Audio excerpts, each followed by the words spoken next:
Anna has always been the star of our family. From the moment she was born, 2 years before me, she commanded everyone's attention with her dramatic personality and constant needs. Meanwhile, I was the quiet achiever, excelling in academics and extracurriculars, but never quite managing to outshine Anna's ability to create chaos.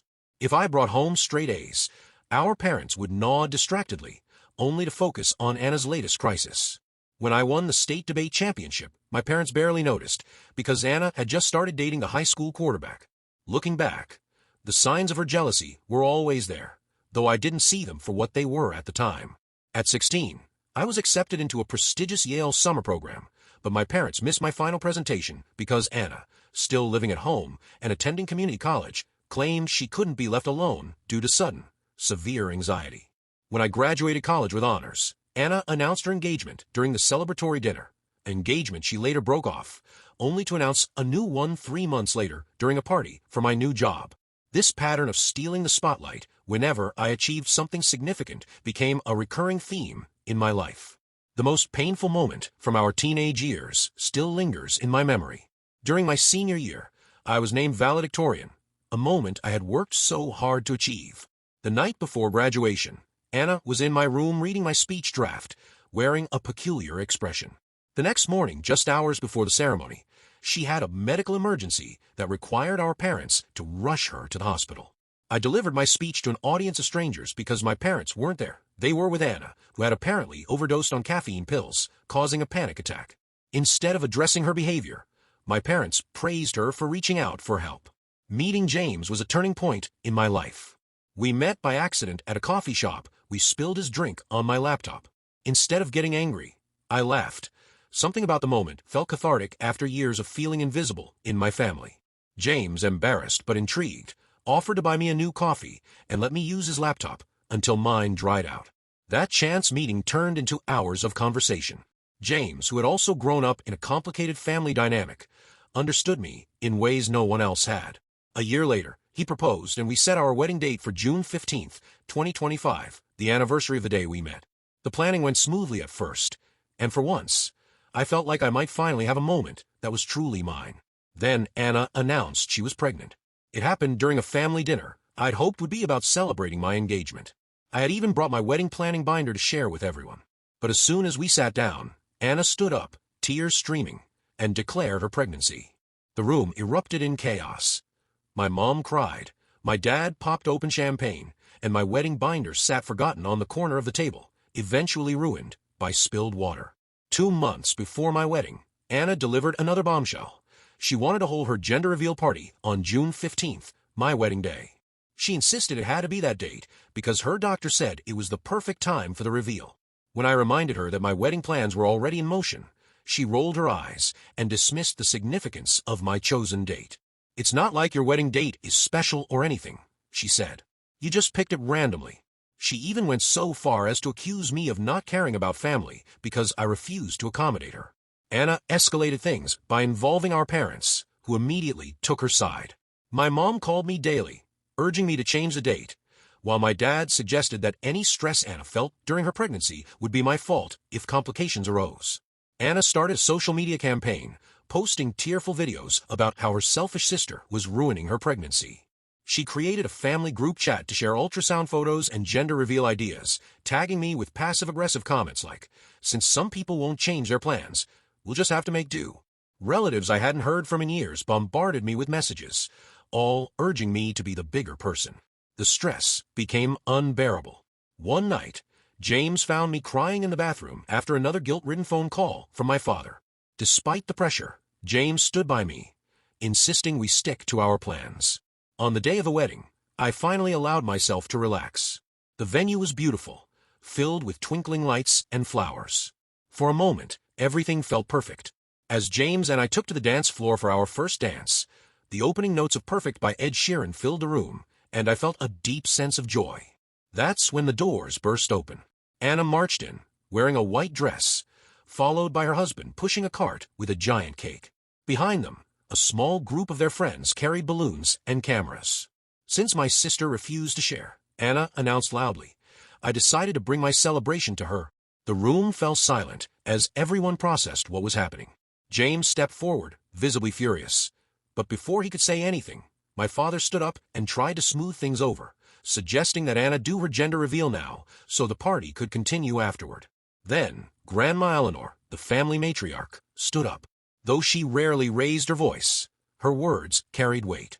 "Anna," she said, her voice cutting through the chaos, "what exactly do you think you're doing?" Anna tried to play innocent, saying she just wanted to make the day special for everyone. But Eleanor wasn't having it. "I've watched for years as your parents enabled this behavior," she said sharply, her eyes fixed on Anna. "But this time, you've gone too far. Growing up, I was always the quiet one, constantly overshadowed by my older sister Anna, who was 2 years older and seemed to command everyone's attention. From the moment she was born, Anna made sure she was the center of attention. As we grew older, this pattern only intensified. I worked hard, excelled in academics and extracurriculars, and quietly achieved success, while Anna became the drama queen of the family. It felt like every time I accomplished something noteworthy, like winning a state debate championship or graduating college with honors, our parents barely acknowledged my efforts. Instead, they were consumed with Anna's latest crisis, her relationship dramas, or her self-created emergencies. Looking back, there were small moments that foreshadowed the larger picture, like when I was 16 and received an acceptance to a prestigious summer program at Yale, only for Anna to suddenly develop severe anxiety, ensuring our parents' attention was diverted from my accomplishments. I later learned that these attention-stealing acts weren't just one-offs, they were part of a pattern. Even at my high school graduation, when I had been selected as valedictorian, Anna had caused a medical emergency, and my parents missed my speech to attend to her emergency. I was left to stand alone at the podium, my achievements downplayed, while Anna received all the attention. Fast forward to my adult years, and things hadn't changed much. When I met James, everything started to feel different. After a chance meeting in a coffee shop, where we spent hours talking about our complicated family situations, I finally found someone who understood. A year later, James proposed to me, and we set our wedding date for June 15th, 2025, the anniversary of our first meeting.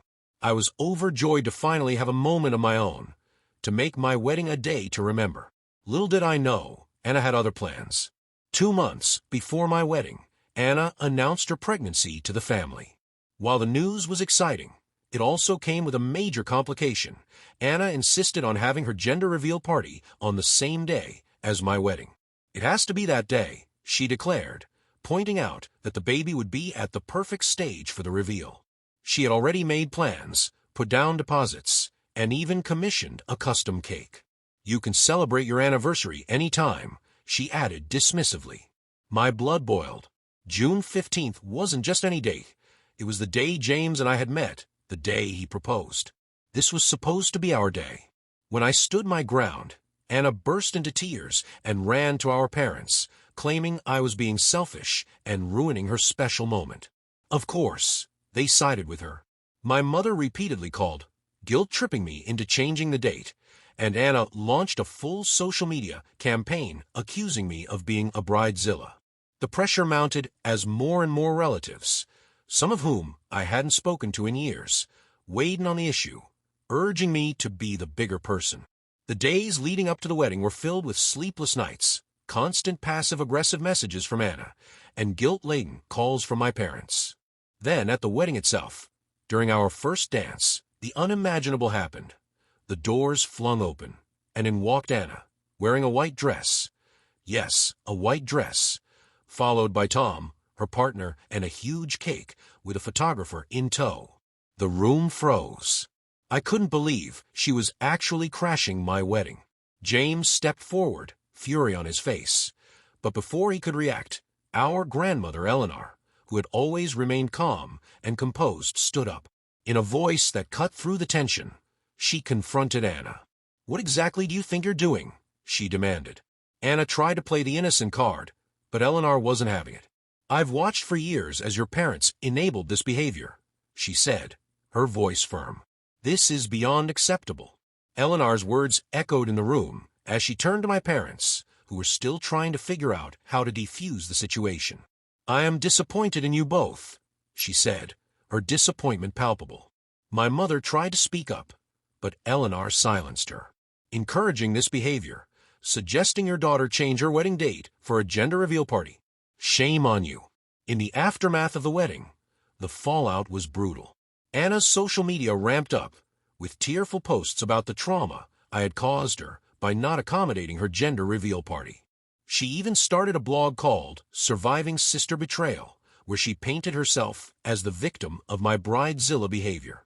The next few days saw a flood of guilt-laden messages from my parents, who had finally started to realize the extent they're enabling. But it wasn't until a conversation with Eleanor that things truly began to change. Eleanor had been watching everything unfold, and she pulled me aside during a brunch just days before the wedding. "I've been seeing how you've been treated for years," she said, her tone steady but gentle. She showed me pictures and clippings from my past accomplishments, things I had thought went unnoticed. "James has been keeping track of your achievements for years," Eleanor revealed. "He knew someone should be celebrating them." She also shared with me that she had made some changes to her will, not just for financial reasons, but to acknowledge the strength I had shown over the years. "This is about legacy," she said, "about recognizing and rewarding the qualities that truly matter in life: resilience, grace under pressure, and the strength to stand up for yourself." The changes Eleanor had made were a turning point. I realized I was not invisible, and for the first time in my life, someone truly saw me. In the months that followed, the family dynamics slowly started to shift. My parents, after a difficult conversation with Eleanor, began to recognize the damage they had done. My mother admitted, through tears, that she had always prioritized Anna's needs over mine, and that she had failed to see my quiet achievements as something worth celebrating. Dad, too, began to make amends. He started sending me articles and resources for my foundation, and for the first time, I felt like I was being truly seen. Meanwhile, Anna's social media campaign backfired. Many of her followers began questioning why she was so obsessed with hijacking my wedding day for a gender reveal party. Her account went private, and rumors swirled that she had started therapy to address her issues with sibling rivalry and narcissism. As for me, my foundation continued to grow. James and I had thrown ourselves into creating programs for young students, particularly those who were quiet achievers like I had once been. Through our work, I started to turn the pain of my past into a purpose, helping others who had been overlooked or underappreciated. Eleanor's guidance in this venture was invaluable, and it was clear that the foundation had become something much bigger than any family drama. Then, something unexpected happened. Anna, in the midst of her own therapy, reached out. For the first time in years, she acknowledged the hurt she had caused. In a letter, she detailed every moment she had overshadowed my accomplishments, and she apologized. We met for coffee, and it was a conversation like no other we had ever had.